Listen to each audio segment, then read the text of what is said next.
for digital cash flow, other streams of income, and you know how important multiple streams of income are. Have you ever thought about making money online with zero money to start with? Let the expert Coach Gianni help you do this. From Amazon sales to banner advertising, monetizing your website effectively so every click makes you money. Build an online brand that sells and make money off of your website starting right now. Coach Gianni offers comprehensive, simple coaching of how to make money online, how to monetize your website, and come out on top in an arena where everybody's trying to get positioned. Go to CoachGianni.com/cashflow. That's CoachGianni.com/cashflow to get started with making money online.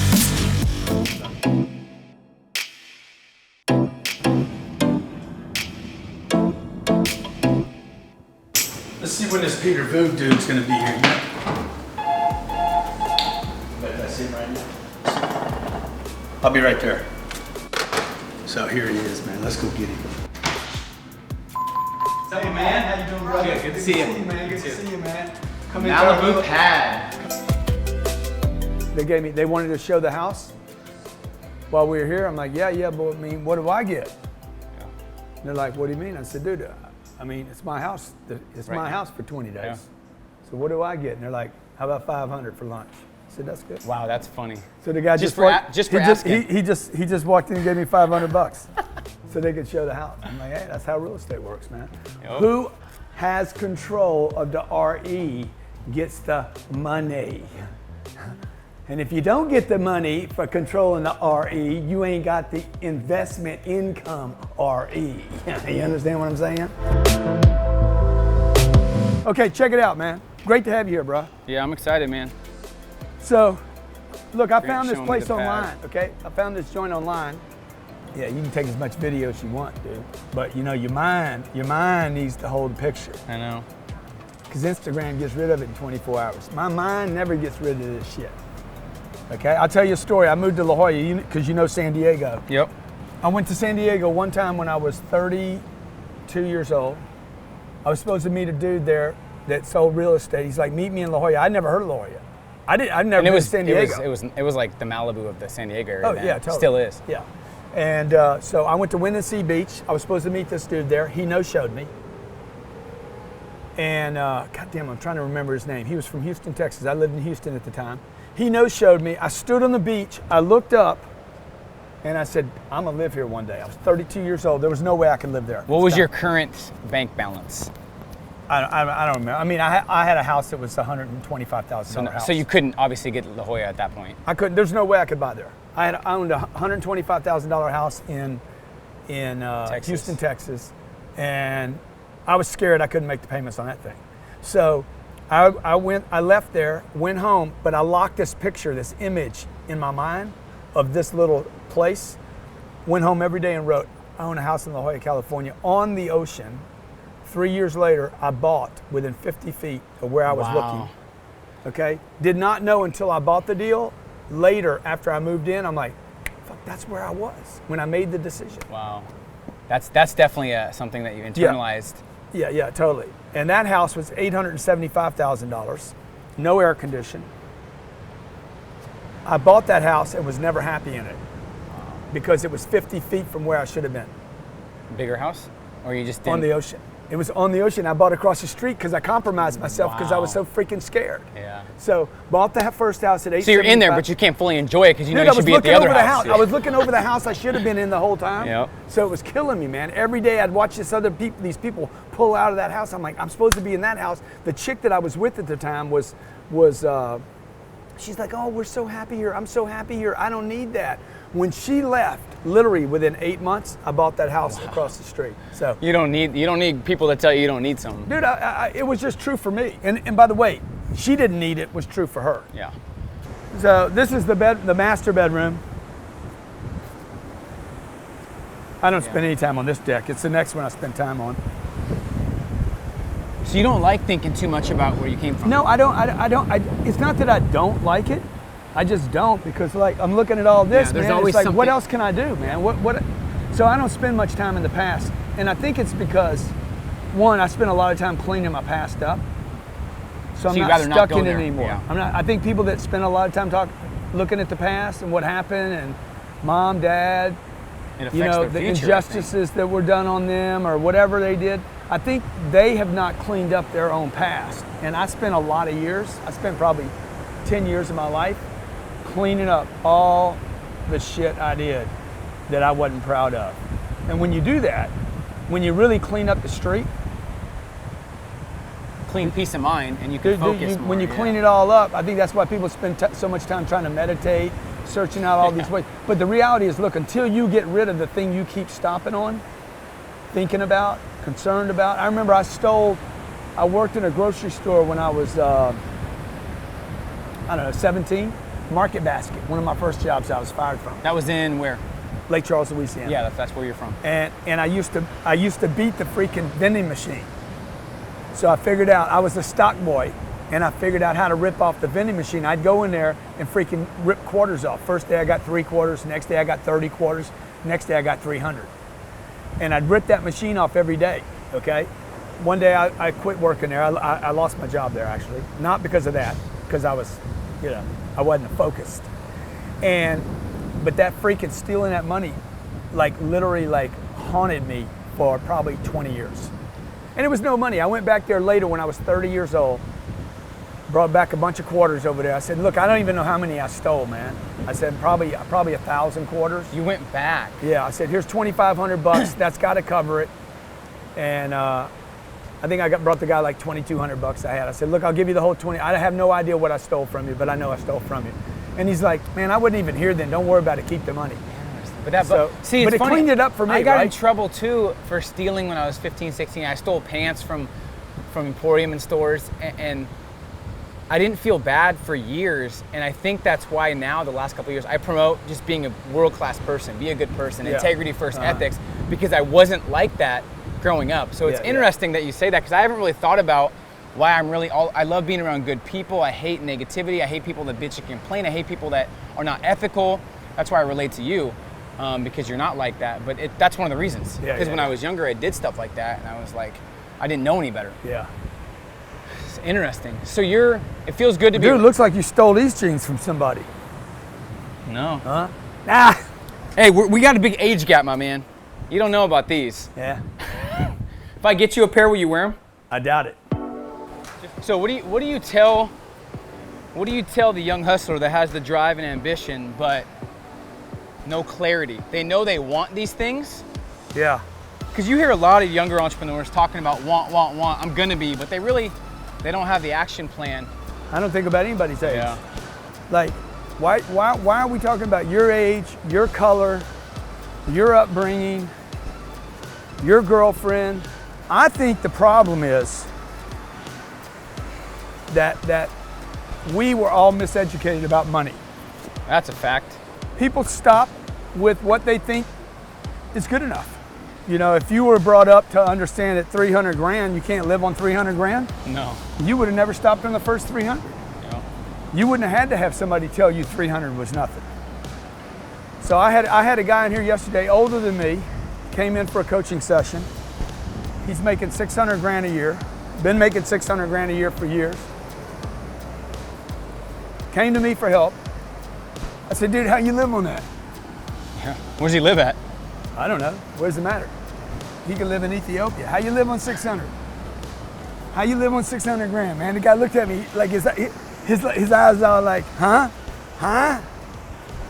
I said, how you live on 600 grand? He's like, I'm doing all right. That's his first. And then he says, well, I'm not living like you. I said, bro, it ain't about me.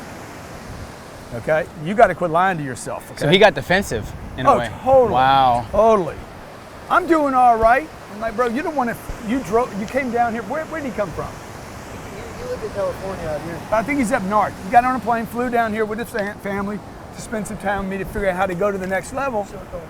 I'm telling the guy, dude, first thing you got to do is you got to understand that where you are, you have to become completely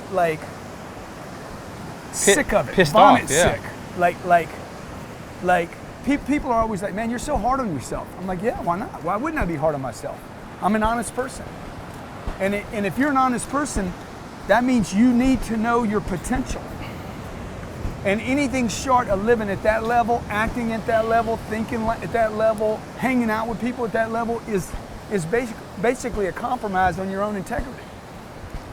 So I know what I'm capable of. It's probably what made you uncomfortable with yourself, right? Mm-hmm. And so, you know, my mom used to tell me, she'd be like, oh, I'm so proud of you, you know? You've done so much. You don't need to prove anything to anybody. And I'm like, yeah, I do. I need to prove something to me. There's a lot more you're capable of. Yeah, because I always knew what I was capable of. It wasn't about money, right? It really wasn't about, I mean, I was counting the money, but it wasn't just about money. It was about my potential. And so that's what I would tell the young people, man. You got to change the way, and by the way, young to me is just, are you young or not? And I've always had a lot of energy. So whether I looked really young, how old are you? 31. Yeah. So you look young for your age, right? Yeah.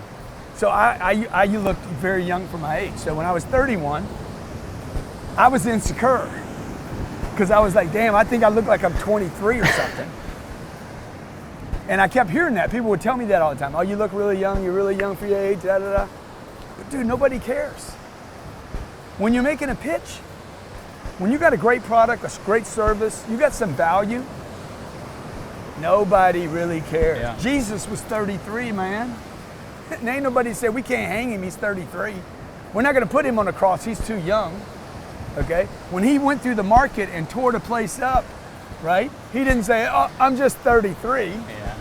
Alexander the Great was 16, man. He was doing his mama and the planet. I think people use it as a crutch. Yeah. You're right. Well, most people. I said Alexander the Great was 16, he was doing his mama and the whole planet. Yeah. When I was growing up, when I had a lot of energy and a lot of urgency and I wanted to accomplish more, my environment subconsciously was holding me back. Yeah. Because a lot of people were okay with 50, 60K, even 100K. Yeah. So was changing your environment and changing your circle of influence a crucial part of the Yeah, totally. income going up and I mean, the mindset going up? Yeah, yes and no. Okay, here's the deal. The whole thing about the 5 people. You know, Yeah. the 5 you people. are the 5 you spend the most time with.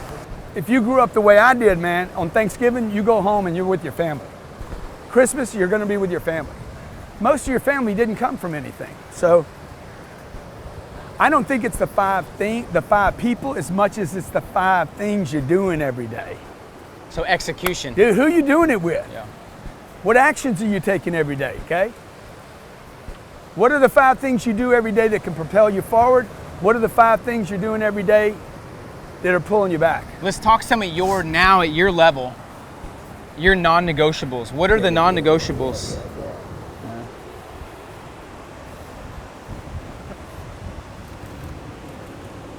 No matter where I am, dude, that's what I'm thinking about. 10x everything. Everything. No matter what level I'm at right now, okay? I'm at 4,000 units. I'm thinking about how to get to 40,000. What's a non-negotiable? What are some non-negotiables though? You're here, you're in Beijing, you're in Miami, you're in Florida. Like what's a non-negotiable every day that you do that's a must? Try to wake up, man. Wake up. Hey, you know what you're doing? You know what you're doing? Okay, good. Do good, okay? Coach She G. any good? Yeah, she's great. You guys look great. Thank you. So, What do you do? man, where you going, Peter? You protecting those shoes, huh? Yep. Pussy. Total pussy right there. See, I would tell young people that shit right there. What? All people. Don't worry about looking cool, man. Protect your shit. So anyway, what are non-negotiables? Non-negotiable. I don't really think about that. Well, just Peter. things that you do. Maybe they're subconscious that you do, but what do you do? Check your Well- email. Is it call your team? Is it check your goal list? Is it make sure you get sales done? Anything that happens every single day, reoccurring? I wake up every day, man. Okay, Shit. one. Number What one, else? I wake up every day. Take a piss in the morning. Okay, 2. I love my kids. Kids, know, 3. You know, I spend a lot of time flowing power and confidence to my kids. Like I give my kids opportunities to have success. I check my stats every day. I check my money every There single we go. day. Okay, You know, but are they non-negotiables? I don't operate with a bunch of rigid. that's good. Well, Right? I'm trying to See, get like that. this, okay? Yeah, my life is not very rigid, but I get a lot like the guy that talks about time management. Like I don't even understand what he's talking about because I don't manage time. I just get a lot of shit done. Yeah. So I create a lot of time. I get a lot of stuff done. And a lot of things you're doing, they're paying off later as well. So you're doing things that make money right away, and you're doing things where you're planting seeds for 5-10 years. 80% of the stuff I do doesn't pay me anything today. People need to understand that because a lot of people are instant pleasure, instant pleasure, instant Yeah. pleasure. And then in 10 years, they don't have anything. Most of the things I do will never pay me anything. Will never pay me one penny. It will not financially remunerate me. Now, those things that I don't get paid Give me an example of one. Deals I've looked at. Okay, got it. Speaking gigs I've done, okay? I was doing 250 gigs a year. Wow. Speaking, paid speaking, but I would do another 60 a month that I was never paid for. Wow. Okay, so I've done, who knows how many interviews I've done, thousands of interviews. I'm never gonna be paid anything for them. So you're getting things done. You don't have a rigid schedule where it's the same every day. Well, no, it's not rigid for me at all. So. Oh, you were talking about properties. You looked at how many? So I looked at, in Houston, I was there, we were in Houston a week. We looked at 18 properties, 5,000 units in 3 days, went back and looked at another 5,000. I hadn't bought any of them yet. So a lot of time. Dude, I'm spending gas money, hotel money, nanny money, because I'm bringing my kids with me. I flew the plane over there, dude. I'm bleeding money. I would tell everybody, man, spend money. Spend way more money than you think you should be spending. Okay, advertise, market, pitch, promote, stay in the game. Don't hold on to that baby money. You're holding on to baby money. You're doing the whole, I'm a hustle, I'm a grind, I'm a plan, I'm a manage time, I'm gonna do this, I'm gonna do that. Spend that freaking money, dude. Okay, money, spending money today. Spend that old money you got so you can get some new money. You said something that stood out that I've done these past couple years with properties is I want to unload the money I have so I can not only have more hunger where it's like, oh shit, I don't have much money in my account. I just spent $300-400 on a property. You do the same thing. People don't realize that. You'll spend 15 million, get the property and reload again.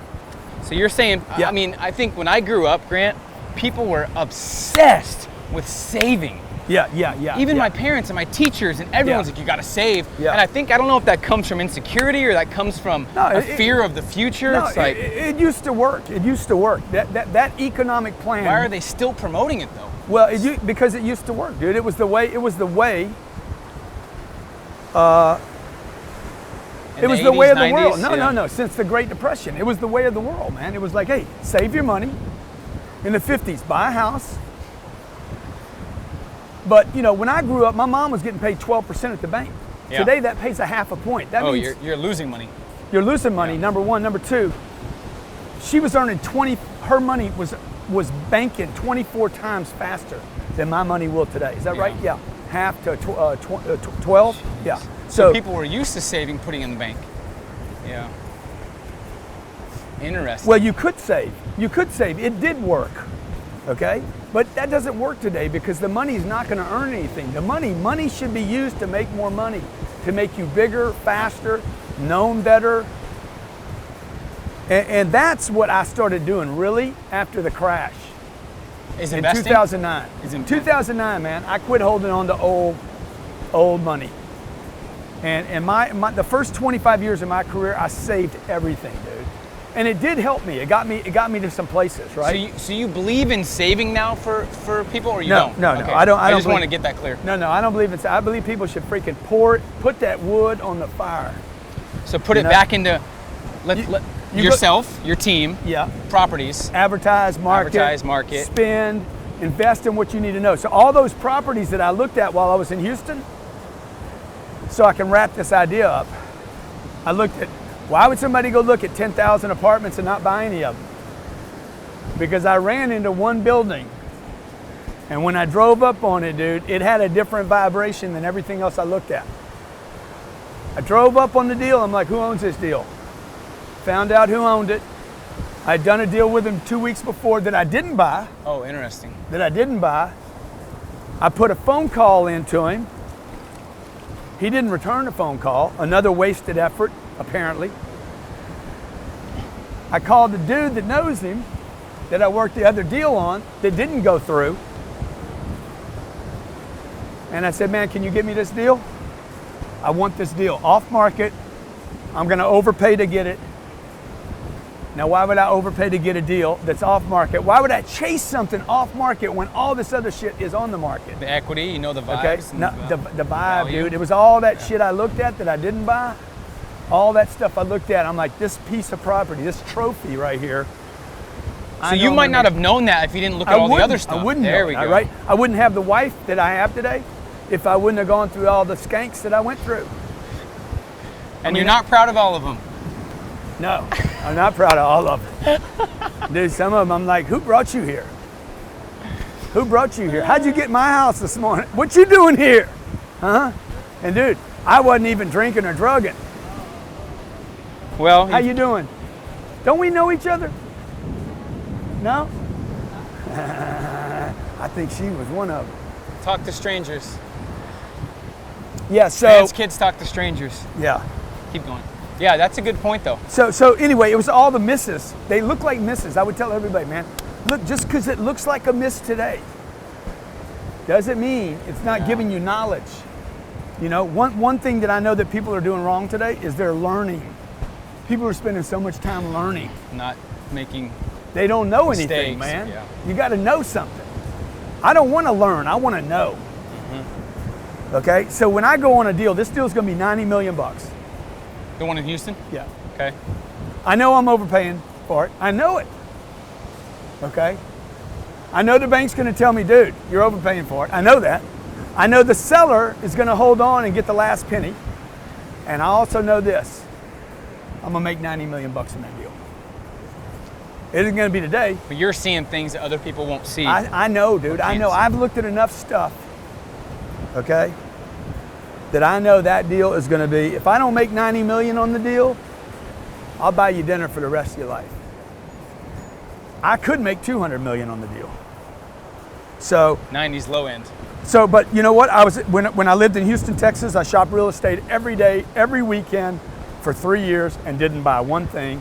When I moved to San Diego, I bought 500 units the first year I was there. You're hands-on. See, a lot of people I know, they have teams that go do that. So you're Well, really that's good. That's good. But I mean, they have teams that are looking at stuff. Nobody picks my deals. But I like that though. You're in the trenches looking at them, making sure they're the right deals. None of those guys.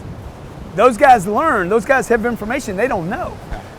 They don't know why something feels so good, right? And they don't trust themselves either. So this is the stuff they don't teach you in school, man. And that, by the way, you can't learn in a book or a podcast. We could have a 3-hour interview right now on what they don't teach you in school that they should. Oh yeah. We're not going to talk about that. What's the worst advice you ever got, or the worst advice you hear getting thrown around out there right now? Anything that kind of stands out that's just like, Hustle, how are people hustle, still saying that? Hustle. I mean, there's so much bad advice, dude. It's unbelievable. Hustle, grind. Most people are hustling and grinding. Dude, you got to get in a vehicle, man. You got to. Here's a piece of advice.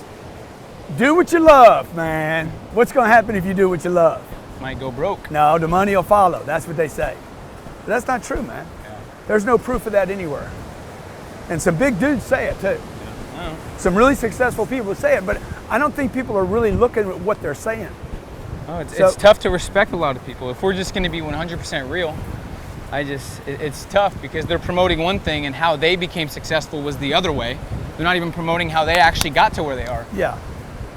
I like the interviews, Grant, too, where people are just being fully real on who they are, how they came up. A lot of interviews these days, the interviewers or the people getting interviewed are thinking about exactly what they can say that's going to make them popular with the audience. I like the interviews where they have no fear. They don't give a shit about what the audience thinks. They're just telling their story. Yeah. I like those interviews because Well, they're look, not thinking about. I don't even know if I'm right about anything I'm saying. But it's your experience. For another person, I just know it's right for me. Exactly. So that's what I know, though. You see, the difference between knowing something and learning something, you know, dude, it's radical. Yeah. So most people just don't know. They learn. They have data. They have information. They got knowledge without knowing. So out of what you know, so when you have people come to your place, you coach them, they pay you to obviously help them, is the first thing you work on their psychology, their perspective? No, not really, because I mean, it's not. It's not, different for everybody, huh? Yeah, it's different. It's like, hey, what do you want to do here, man? My first question every time is, what do you want to do here? So they have to get clear and have What, clarity. no, what do you want to do? I don't know what they want to do. I just really wanted you to sign a book. All right, well, let's do it. Let me do it. Let me sign a book, and let's. I mean, is there anything else? I want to over deliver, right? So I need to find out what that guy or gal wants. Everybody's got a different set of problems. I've had people come to me that, you know, people that are worth $1 billion. That are like, they got a different set of problems than a guy that's worth 100 million, a different set of problems than a guy that's worth 10 million, a different set of problems than a guy that has no money at all. So what by the you way, really all want four is of different them, sets of problems. yeah, all four of them. And by the way, we're all broken somewhere. I'm trying to fix something all the time, right? So it's based on really what they want. So I think that one of the first steps for anybody to get to the next level is figure out who they are and what they want and why they want it. Who you are, what you want, and where do you want to go. And by the way, the decisions you've made about where you want to go, is that your decision or somebody else's? Yeah, your parents. Parents, your brother, your uncle, the movies, some podcast you heard. You know, again, me and Lewis House were talking about, he's like, man, you talk about money a lot. I said, yeah, bro, I do. And nobody is. Why the question It's I ask uncomfortable. is not why do I talk about it so much, why is nobody talking about it? Why is it we can't talk about money? You're one of the only people that blatantly, openly say you should get rich. Dude, why is that? People cringe. They say, wow, what do you mean rich? Totally. So the question to ask is not why do I do it, it's why does our No one culture like have a problem with it? Yeah. When the truth is, at least for me, oh, y'all looking good. See, now I tell those girls they're looking good. What's your pickup line 25 years ago? Y'all looking good. She smiled. Of course. Dude, you don't put a string bikini on, pull it up your ass, okay? Unless you want to compliment her too. You want to compliment her too, okay? So you guys out there, y'all ought to tell everybody. Let me tell you, you negative people out there, y'all never compliment anybody, okay? Positive people compliment other people, period. Negative people find something to criticize. So I want to tell them people, those girls, they're looking good. You're looking good. What do you tell the single people out there that are looking for their lover, looking for their soulmate, looking for their significant other? Dude, what's the advice? Look for yourself. Look for yourself, man. Find yourself first. Most people don't have anything to offer anybody. And they're looking for Mr. Right when they haven't even got right themselves. Yeah, exactly. So look for yourself. Spend time making yourself right. You know, my wife would tell you that she wasn't even ready for me. Like, she kept wondering why she couldn't get a good dude, and she finally realized one day it's because she wasn't good. You know, I couldn't get the right chick for me because I wasn't ready, man. I didn't have my game worked out. Yeah. And for me, that game was, man, we're going into the ghetto right here. The ghetto of Malibu. The ghetto of Malibu. For me, I hadn't worked out. I didn't feel good about myself yet. And who knows what that is? Yeah. Everybody's got you got a different whatever that is for you than I do, for me. Yeah. And it changes. So I want to get this straight because I'm just thinking about a lot of people having questions where you say, yes, you're broken, you're always fixing yourself. Where's the happy median of fixing yourself but not dwelling on it all freaking day long? Oh, no. I'm this. Well, dude, if you have to keep fixing something, you didn't fix it. So fix it, move on. Should be something new. Should be something new to fix. Bigger problems. Not something old. If you're fixing the same shit, that's what I hate about psychiatrists, psychologists, therapists. They're always fixing the same thing, attempting to fix the same thing over and over. Yeah, but they're getting paid $3.50 an hour. They want you to come back. Yeah. So and they never fix it. Yeah. So if you're working on the same problems, you got the wrong technology. I'm here with the man, the myth, the game changer, the big baller. G, thanks for having me, man. This is an amazing experience, amazing property. We got airplanes flying over the ocean. We almost got tackled by some waves. It's fun, man. I'm excited to be here. So I want to hit on something that you just said 5 minutes ago. Yeah. I said, how's your social media doing? How's this doing? You're like, oh, I'm not crushing it really. Yeah. So your standards are extremely high.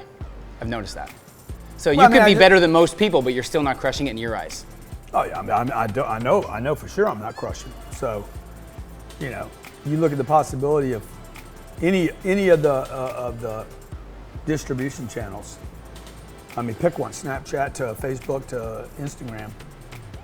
I mean, it's so enormous. Compared to your capability, you're not even close. Well, and to the availability of traffic out there. I think there's more people on social media than there are people.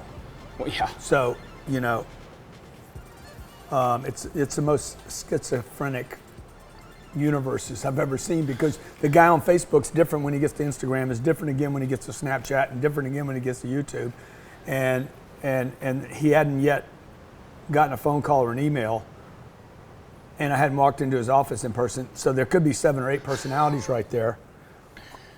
When he goes to Facebook, he's interested in one thing. When he goes to, this is not a new thing, because like if you go to a country club, you're different than if you go to maybe a Republican dinner or a Democratic dinner, or you go to an entrepreneurial event. You got a different expectation. If you go to the Mayweather McGregor fight, you're going to probably be Now, different. do you endorse that? Is that you, different personalities, or do you try and stay super authentic in every environment? No, I try to figure out how to work that distribution channel, right? So if there's different, if your personality shifts a little bit, I'm trying to cater to that, to what's the expectation there, and so that I can hit a frequency with that individual there that's 14 years old on Snapchat, or that's 54 years old on Facebook, that you know, what do they want to see there? How, you know, I'm clearly making inroads with my audience, but how do I move into another audience's space? Yeah. And, So you're really thinking without just buying strategically. traffic and numbers. So, dude, do I think I'm doing a good job on social media? I think I do a horrible job on it. There's do people. I think I provide great content? Yes, but I don't think content wins in that game. What wins? Distribution, you know. So standards wise, Like you got to hit the. I mean, it's one of the toughest games I've ever played. Is social media, the social media game, but it's one of the most costs nothing to get in it. it's fulfilling if you do it right, and, You know, and you do it obviously right. you make money. You get to meet people. I mean, it's one of the great gifts of mankind is that we can all now, you know, meet. The biggest challenge I probably have today is figuring out what that person. How do I get their attention? What do I give them? Is it this book? Is it the 10x rule? Is it audio? Is it video? Is it a download? Is it a link? Is it a nothing? Is it real estate advice? What do I give that guy or gal? How do I track who's who, what they want, when they want it, how they want it? I think it's never ending either. And then, you can't figure it out. And then the big problem, the big problem is the language barrier, right? So at what point do I need all this content in 7 or 8 or 9 or 10 languages? Yeah. This book got translated into 38 languages. I wrote it in 2 hours. I didn't realize how small it was. Yeah. It's interesting how people measure books, big, small. You never know when you see it online. But so social media wise, you're catering to the different audiences, and you're constantly testing and experimenting and figuring out what avenues you can use, what books to promote. That's interesting. I don't think people think like that when it comes to social media. Yeah. And a lot of people these days, they don't have resourcefulness state of mind where they're thinking, how do I do this? I have no money. They're not taking advantage of social media. They're not. Do you realize, I think it was 2012, I reached out, Twitter, said, Grant, I'd love to interview you. Let's figure something out. Let's make something happen. Respect what you do. You hit me back. I've connected ever since, 5 years ago. Yeah. Just from social media. Yeah. You can't connect with people like you can these days 15, 20 years ago. Yeah. So the fact that people can get a hold of people that are, I guess, in their space a celebrity or have a lot of influence is amazing. I don't see people taking advantage of it, or they're reaching out the wrong way. Yeah. What is there any ways that people reach out to you that annoy you because it's the same as everybody else with no effort? It's like, hey, Grant, give me your time. I get a DM on Facebook, you know, so let me see how many I have right now. I probably have. This will be a lesson for people to stop reaching out in a way that's not strategic, though. It's not that you wouldn't reach out there or like that, right? I think there's 585 messages here right now. So let's pick one. You should pick one and let me see here. explain what's wrong with it. Let's get real. Let me see, where's my message bar? See, I don't know how to find that, right? So every once in a while I get, It should be a different app. It should look yeah, like I this. get, what I get is, oh, here they are. So let's see what it says. Oh, Yeah, continue. yeah. Yep. No, I don't want to do that. No. That's fine. You're a messenger. I don't want, okay. So what does that There we say? go. So these are all your messages. Yeah. 99 plus. Grant, I hope you're doing amazing. Can you please add me when you get a chance? I'm trying to gain more reach for blah, blah, and blah, blah, who are friends. Thank you very much. Hey, dude. I have, what does that number say right there? 928. Got 928 of those, man. So Okay? hold on. He reaches out and says, "Can you please do something for me? Yeah. For someone that I know, so I can expand my Here's reach." another one I get. I get 5 of these today. This guy's trying to help me. Hey, it looks like somebody's pretending to be you. You should report him for impersonation. You know. Now the right thing for him to have done is, hey man, I want to let you know I got your back. I already took action. I took action. Yeah, there we go. I am reporting this dude for impersonation. Can't wait to meet you one day or something. You know. So, I mean, this goes on and on. Okay. Hey, did you give the taking $1 million out of a bank story to a PR to place for you? Oh, this guy's trying to help me. Okay. So some are trying to help, but some are just trying to get time. But the problem is, man, I got 900 messages to go through. So number one, is this where I go? I do not go to Facebook for my messages. I don't do it. I don't use Facebook for that, right? So you got to ask yourself, the first thing is where does Grant go to get his data? Okay, the way to get data to me is through Katie. You know. But I realized at that time. You got lucky. Here's my thought process. You were on Twitter a lot. I was banging Twitter. Yeah. I was banging on Twitter. And I think I hit you twice, maybe 3 times. Yeah, maybe. And I said, I want to promote your stuff. I want to get your stuff out there to my audience. My audience is not as big as yours, I said, but I still want to help. Yeah. And you said, good. In my profile, obviously you have to have a decent looking profile and be someone that. But maybe not. I mean, people have asked me to do that before, and sometimes it's just a timing thing. Yeah. The woman So I'm they have to be married to, man, consistent. I could have done everything perfect from the get-go. I didn't. She wasn't ready, so it didn't matter. Yeah. So some of it's going to be persistence, just like, hey, how do I keep doing a nice, professional job? By the way, if I'm not on Facebook today, am I on Instagram? How can you get my attention there, right? So, and you can't keep banging on the same message. That's the other mistake people make. When they go into the 10X mentality, the obsessed thing that I promote, they tend to, I'm going to do whatever it takes. Yeah, but dude, like, Be strategic somewhat. like right now, you're not looking professional. You're just looking like 10X mania rather than 10X like polished, creative. So someone started from scratch, social media, they realize the importance. What are the steps? Is it get on there and start figuring out who you are and give value? Is it connect with people? What's the steps? I think first thing's frequency, just start banging hard and fast, like until you figure out what's going on. So here. get on different platforms, Instagram, Snap. Maybe just one. Maybe figure out how to bang one out, and what's the message? Like I think most people don't even know who they are yet. I know who I am. My message is clear the whole time. I'm doing a real estate show on Mondays, so we have real estate content getting dropped hard there, right? Tuesdays I'm doing an interview with somebody that's in power. Wednesdays I'm doing the G&E show. So I have these verticals that I can speak about that I know. It goes back to what I was saying on the beach, which is don't learn stuff, know stuff, right? I know how to use my phone. I don't need to learn about it. What right? if someone says you have to learn to know though? Well, you do have to learn to know. But you're saying don't study everything. But people are spending 17 years to learn and don't know anything. Like people are amateurs about every freaking thing they do, and so some guys say stay in your lane. I say, no, man, look, you don't stay in your lane, bro. You go in the direction you're going on, okay? And if you this Fast and Furious shit, okay? Like, I might have to freaking jump what's the centerpiece?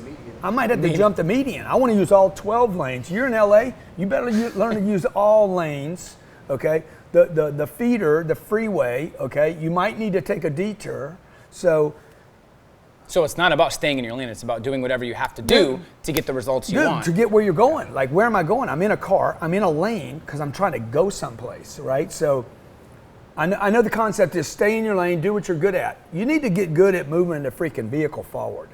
And if that means I got to drive a truck or a Hyundai or a used car, or I got to get in the car with you or get Ubered or take a plane or whatever, dude, whatever it takes, but you got to know where you're going and figure out how you're going to, without getting arrested. You don't want to go the way of OJ, sometimes. you know? So, but. So before that grant, the vehicle. Yeah.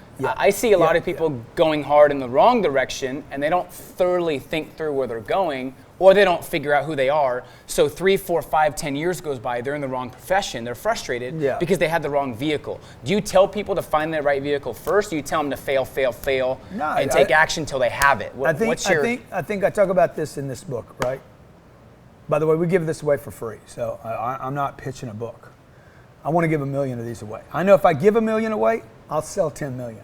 Where you at with it? Well, I'm knocking on the door. So, but people should figure out their money first. This is the biggest mistake I made in my career. If I had my career to do all over, I can tell right now you're getting passionate instantly. If I could go back and start again at 29, I would not go out and teach people how to sell. Because that's what I became known for. I became known as like I am the king of that space. I know that. All my contemporaries know it. Like 10 of us show up in a room, sit around here, play poker. They know I am the king. Okay, so and I'm proud of that. But I wouldn't do that way again. I would teach this first. Because if you don't understand money, you're never gonna hit the level of sales necessary. If you don't know money, your business is never going to grow. If you don't understand money and how much it takes, it's why so many people flatline. You know, it's why that guy that makes 600 grand a year and he just stops making 600, or he makes $150, or that's why the guy makes 80 and his business falls apart. Okay, I don't think it was about the right vehicle. I think it was about you didn't find a vehicle that could make you enough money. And the reason you didn't find a vehicle that makes you enough money is because you were screwed up on money from the get-go. People don't have money because they don't understand money. Because your mom and dad taught you about it. 60 grand's a lot of money. There's people in Ethiopia starving. We have more than most. Be happy with what you have. Just be grateful, you know. Eat all your food. Money doesn't grow on trees. Turn out the lights. All that stuff, dude. Like, put your money in the bank. Give it to the Wall Street. Put it in an IRA. Start young. It's all bullshit, dude. It's all bullshit. Whole thing's bullshit. Buy a house.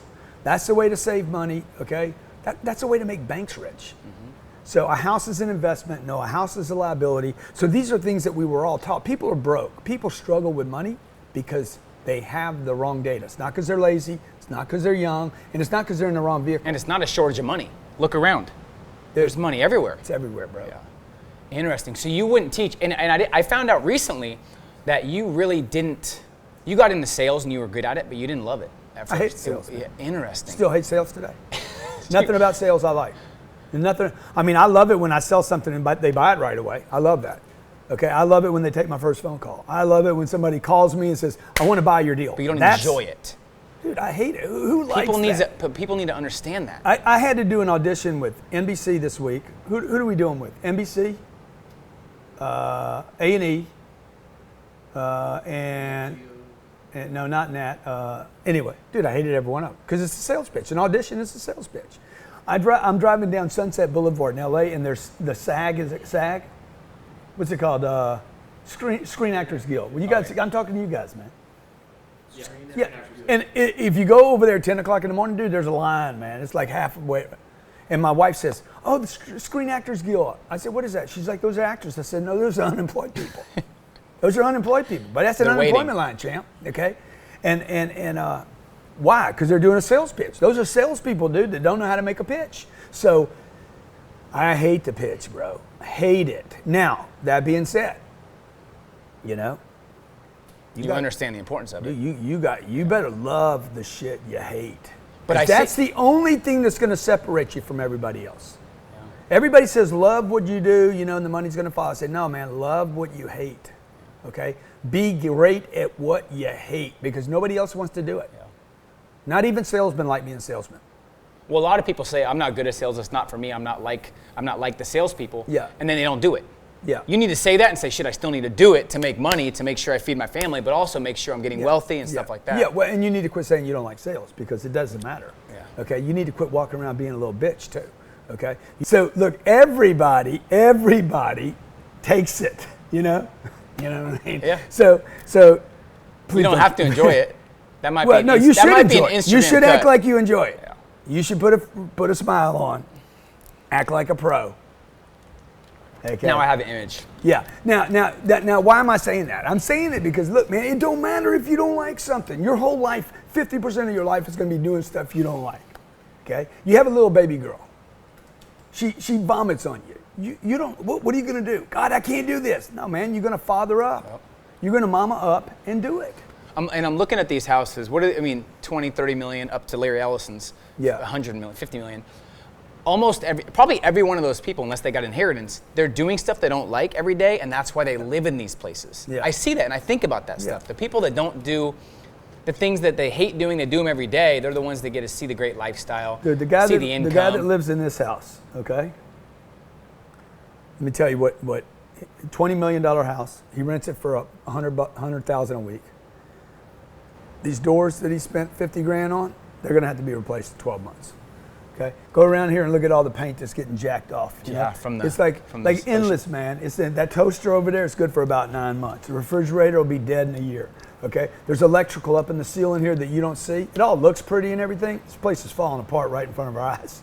Okay, because that ocean out there, that ocean is gonna beat the out of this place. Okay, endlessly, relentlessly, 365, sun and salt, dog, is gonna tear this place down to the ground sooner or later. So even the guy that owns this great house has to do stuff he doesn't want. Got to protect it, secure it, take care of it. You know, everything needs to be taken care of.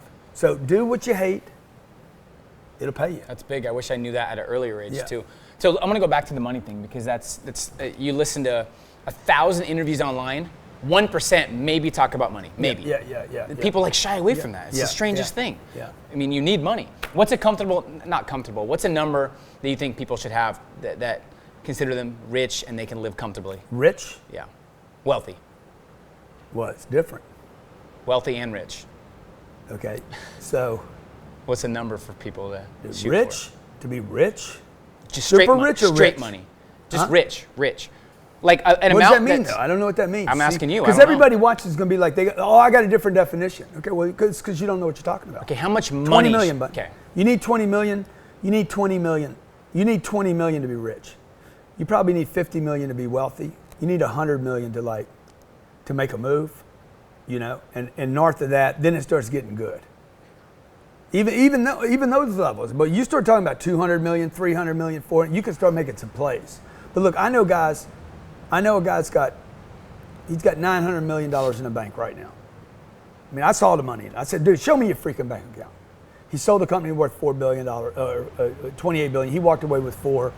I said, man, show me your checking account. He's like, I said, you look at it every day, right? He's like, yeah. I said, show it to me. I need to see that shit, man. I want to see that. Okay, it was so inspirational, man. There's like $911 million. I literally had to look at it over and over again.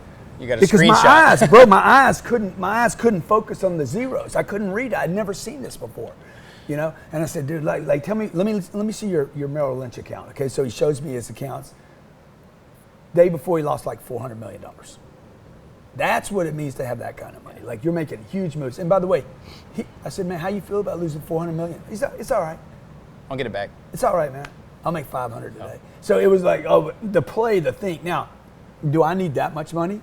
You know, the answer is yes. Dude, it'd be fun to play with it, man. It'd be fun to say, hey, man, I'm going to give $100 million to my church. You know, I'm going to leave $100 million. I mean, I would love to make that play. I would love to have enough money to actually affect massive change. And I mean, look, I've done really well. I'm really happy. I'm very, very grateful. You know, we come here. It costs a lot of money to come here.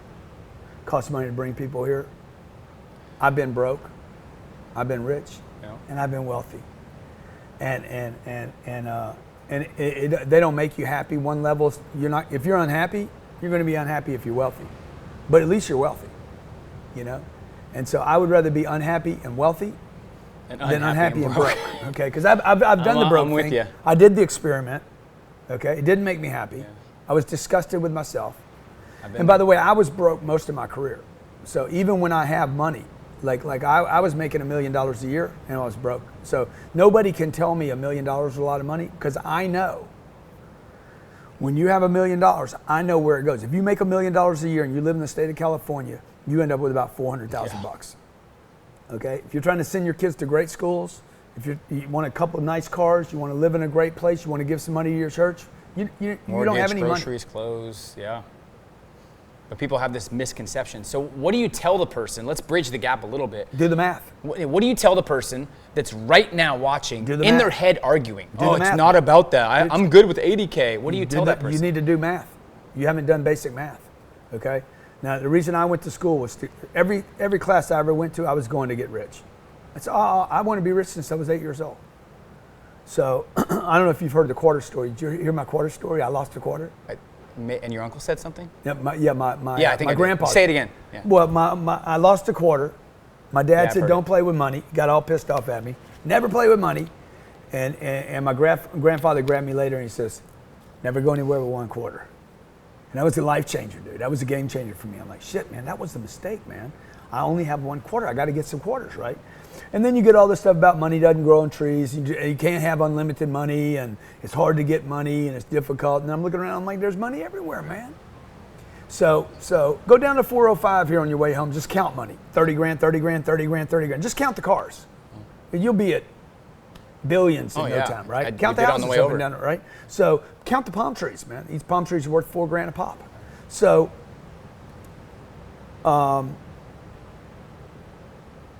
dude, I've been, since my dad died, I've been interested in the money game. Because I noticed that whoever had the money had control at my house.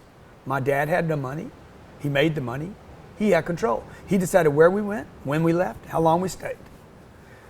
That's all I really wanted. I didn't want the money. I wanted the control, right? I want to be able to lose a quarter and still go to the store. But when you lose your only quarter and you're 8 years old, you can't go to the store. So I lost my ability to go to the store, and that's when my grandpa said, look, never go any place with one quarter. So every class I've ever been to since I was 10 years old, 11th grade, 12th grade, college, how much money is enough money for someone not to worry about money? Are they not teaching it because it does not benefit them to teach it? Well, how's a guy that's making 70 grand a year going to teach you anything about money? I mean, really, come on.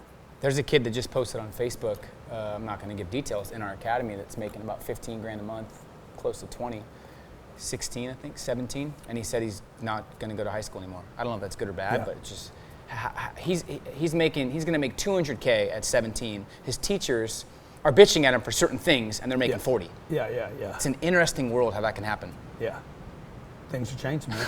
I know. You know, nobody knows online how old I am. You know? You're 37? No. Looks good for his age. I'm probably 600 trillion. I think you're supposed to live, if you eat super healthy, to like 110. No one does that. So I don't think you die. That's what I think. I want to talk about scale. My goal is to never die.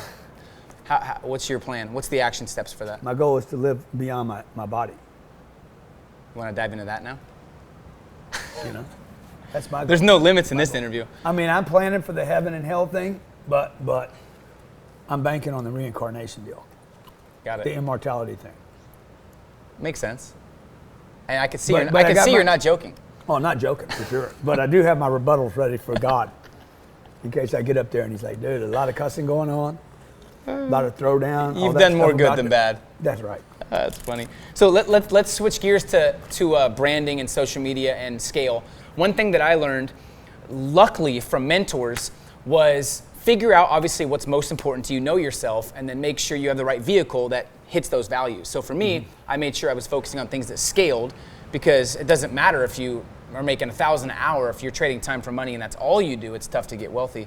So for you, how important is scale as far as making sure what you do can scale to unlimited amounts of money versus someone that's capped? Yeah. Is that important to know at a specific age or any age? Yeah, I mean, look. First you got to get your head right about where you're going and why you're going there. In the beginning, I think you need to add in. You need to work in increments. You know, I talk about it right here in this book. Right, when you're trying to stack money, You work in increments. Every day you're working in increments. I got to pay the bills. That's the reality of the situation. I got to pay bills, so I got to work in increments. But I'm looking for surges and spikes. I'm looking for scale, right? Now, some guys will tell you, hey man, don't monetize now. I'm like, bro, I got to pay bills. Yeah. Okay, I think you're missing a little piece of the equation here. My daddy didn't give me anything. There was nothing to give me. He died, man. So I don't have any money to work with. Most people are operating with no money. I have to pay the rent this month. So the first money that somebody asked me one day, what's the best money you ever made? I said, the best money I ever made was when I went from making $3,000 a year selling cars to making $3,000 a month to selling cars to $4,000 a month selling cars. When I had that first $1,000, that was the best money I've ever made in my whole life. The most exciting money I've ever made was that $1,000. I made $100 million on one deal in my career. That $1,000 meant more to me. I mean, it's hard to kind of make that, but I don't think I'd have made that 100 at one time if I wouldn't have made that 1,000, because it gave me like, oh my God, first time in my life, I can actually change my income. And I think most people think they cannot change their income. So I would work in increments and I would be looking for scale. I would be looking to scale a business out. I would not try to just drop into a business that scales, because I think you're skipping, I got to pay the bills. Yeah, and the foundation. It makes sense. And how important do you think how important is it to create content that scales, to write a book, to create courses, to have, shows like you do? How important is it to create content that scales? Like book, let's just stick with the book. How important is it to write a book? Is that important? I think it's important for somebody to write a book so they understand how little they actually understand about what they're doing. you know. So I think most people don't have any clue. They don't know. You're right. I think people don't know until they start writing what they don't know. And I think every book I've ever written has helped me clear up what I didn't know. Interesting. So the 10X Rule was written for me. If You're Not First, You're Last was written for me. Sell or Be Sold, dude, literally saved my life. That book was written to save my family's life. It was 2009, the economic recession had just went full on hardcore. That came a couple years before 10X Rule. Oh yeah, that was the first book. Sell or Be Sold was the first book.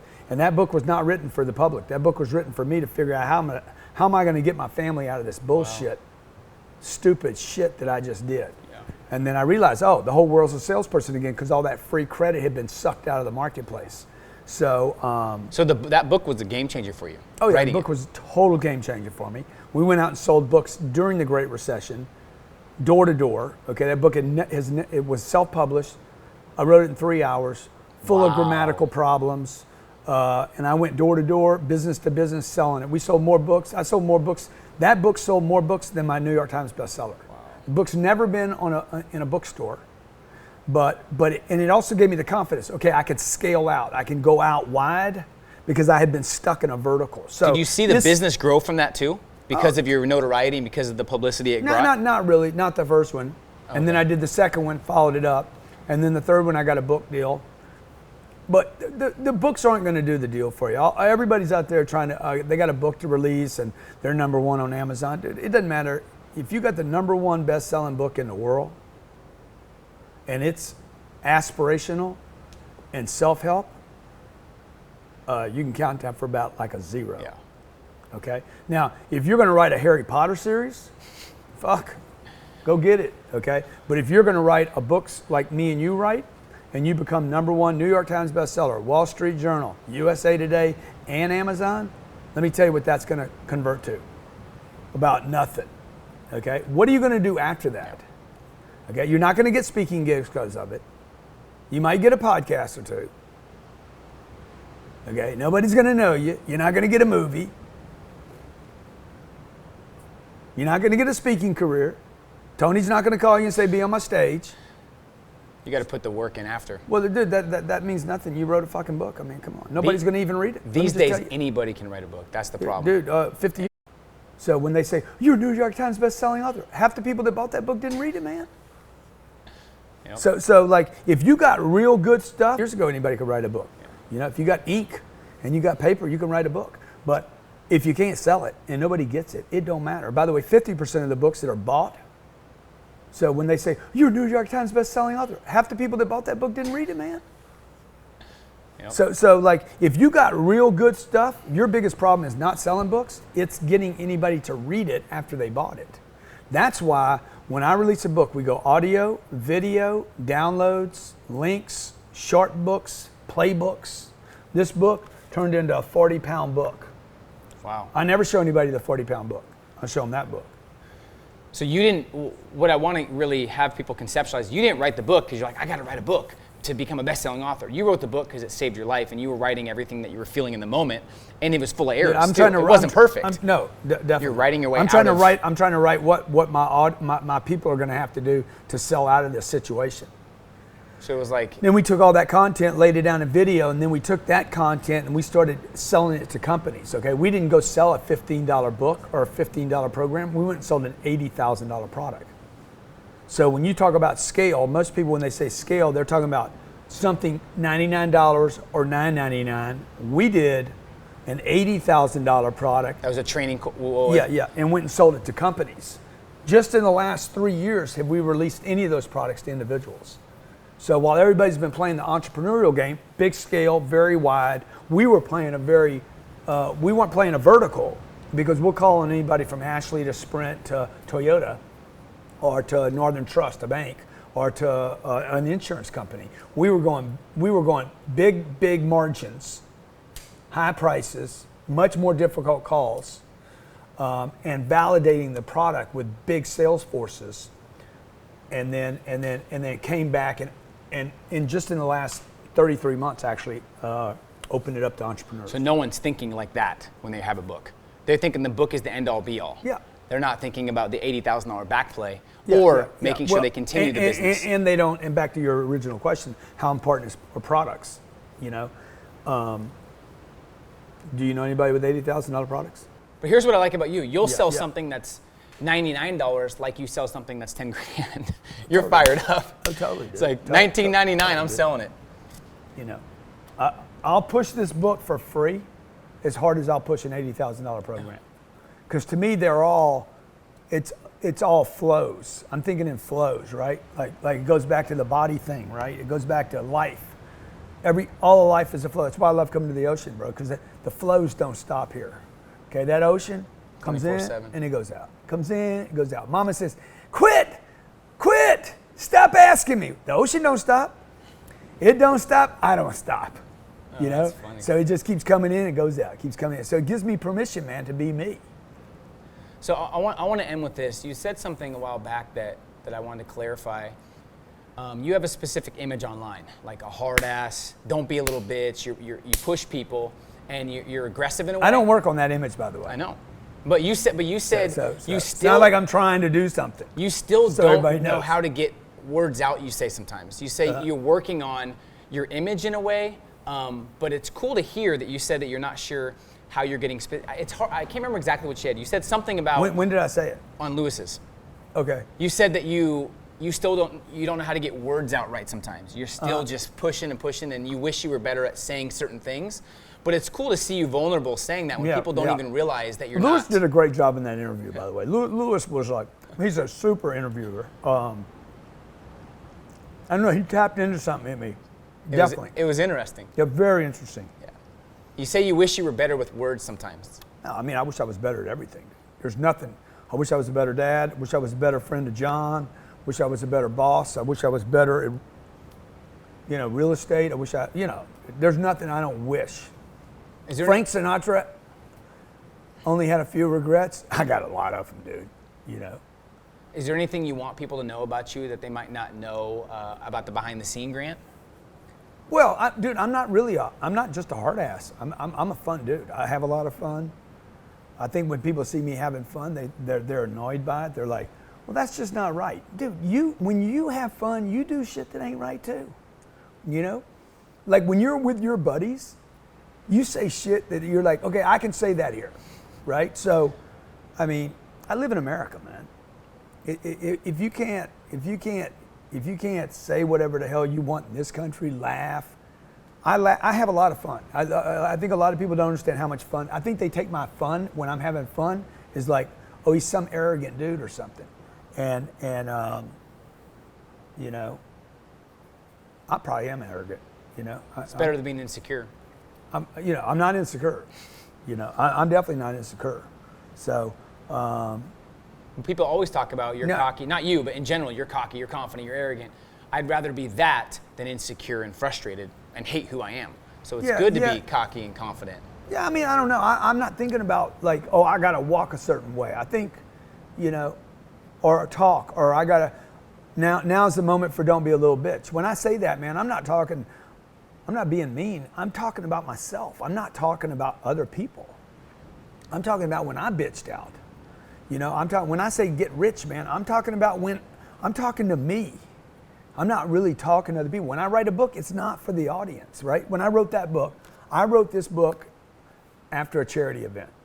I was at a charity event.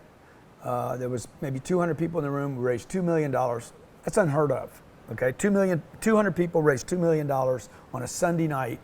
One dude gave $1 million, okay? We couldn't get there.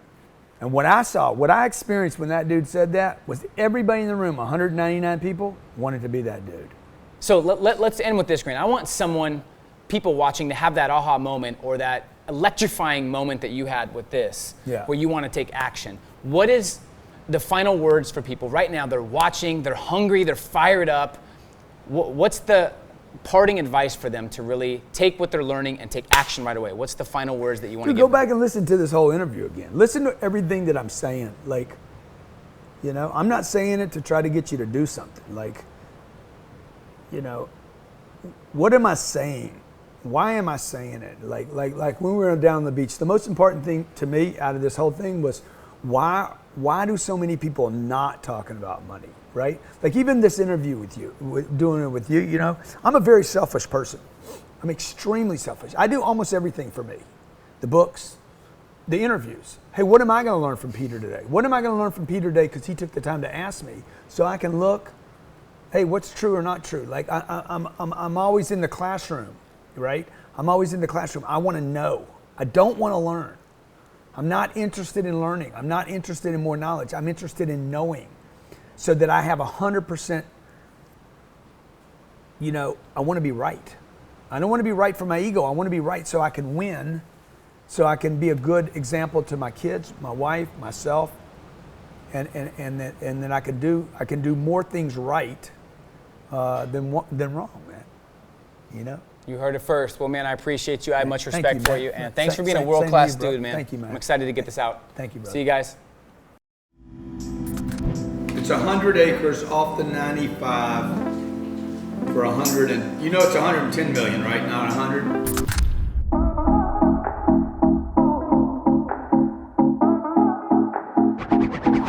Well, hello there. Come in to the Malibu. I've been in here every single day. Sometimes you might have to put in a couple years worth of paying the price so that you can pay any price and have what you really want. So if you go on a vacation, always look, you know, how can you mine the gold within that vacation and really come back with an added value to your current situation back at home. No. Take them down to the beach. Work while relaxing.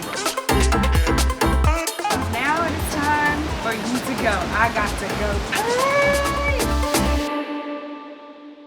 Every time I get away and spend money, I end up making at least 10 times my money. This trip, I might make 100. I made a decision to become a billionaire on this trip.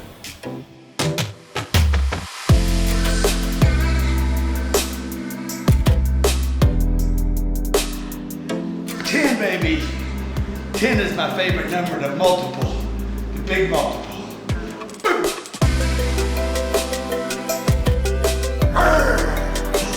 25K in a day. 25,000 times 365. My biceps are never going to be 22s, but my bank account, woo, that mother like Arnold Schwarzenegger on some deep steroids.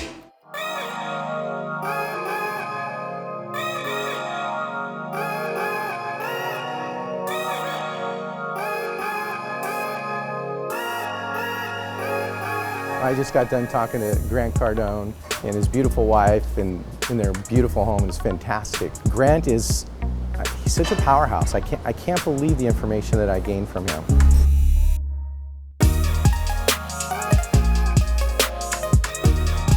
Went home every day and wrote, I own a house in La Jolla, California, on the ocean. 3 years later, I bought within 50 feet of where I was looking. I think the problem is that we were all miseducated about money. I think people stop with what they think is good enough. They're amazing people. It's just amazing. For You know, sure. we just get great energy and You can tell they just want to help. yeah, you know, you don't really get that a lot from people who are really successful. Shoulder. Thank you. Yeah, I'm very passionate about re-educating people about the middle class. That I think that it's not a very safe place to be today. To get yourself above that. Hey, look, there's some money out there, and that money's got your name on it, and I want to show you how to get that money, hold on to that money at least for a second.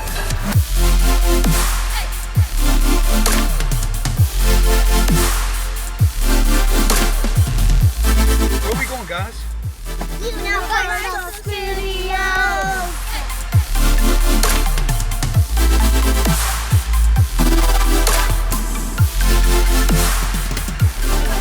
You don't get obsessed, you're gonna get depressed.